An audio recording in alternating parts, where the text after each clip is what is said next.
The future of Colorado River water rights is now in the hands of the federal government. After years of debate, 7 states along the river have failed to come up with a new agreement. The current compact runs out at the end of September. A public comment period, though, is now open that gives you a chance to chime in on the federal government's draft proposal. Nevada's chief negotiator is Southern Nevada Water Authority General Manager John Entsminger. He spoke with 8 News Now investigator Vanessa Murphy. What would you say are the main reasons for failing to come to a deal? I would say the main reasons we haven't reached an agreement yet are the lower division states, which are California, Arizona, and Nevada, feel that the 4 upper division states need to put more water conservation on the table for the legal waivers they are seeking. And there's other deal points, obviously, but I think that's the major sticking point. And as far as the upper basin states, can you explain exactly what they want in a nutshell?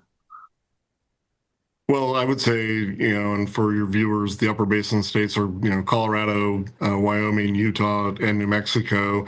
And I think in their heart of hearts, they would very, very much like Nevada, California, and Arizona to, take care of this problem all by ourselves and not have to make any contributions.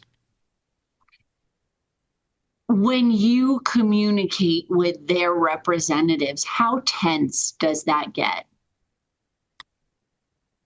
The negotiations can be very tense. I mean, we're talking about the water supply for 40 million Americans, 5 million acres of irrigated ag, 30 Native American tribes. So things get tense.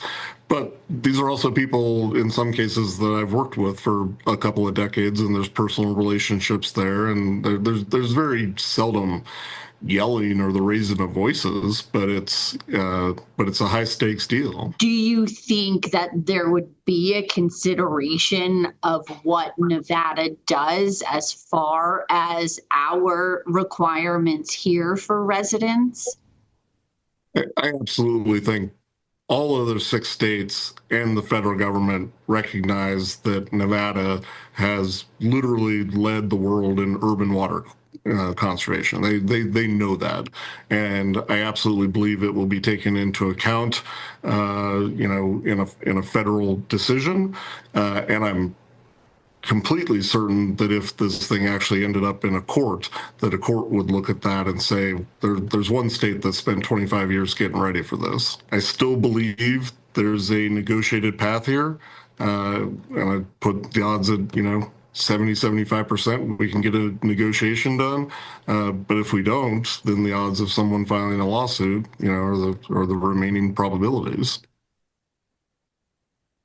Should Nevada residents be concerned that there will be mandatory cuts on water usage, more than what we have in place now as far as like incentives to get rid of grass and that sort of thing? I think, for the residents of Southern Nevada, what they need to know is we're the most water secure city in the desert Southwest. We have spent $1.5 billion on infrastructure to make sure we can deliver water to our community at a level of Lake Mead where it's physically impossible to deliver water downstream to Arizona and California. Because we've had leading water conservation for the last 25 years, we are prepared to weather what I think would be any reasonable reductions to our allocation from the federal government. A decision from the federal government on water rights will probably come later this year. We do have a link for you to give comment on the federal government's draft proposal over at 8newsnow.com.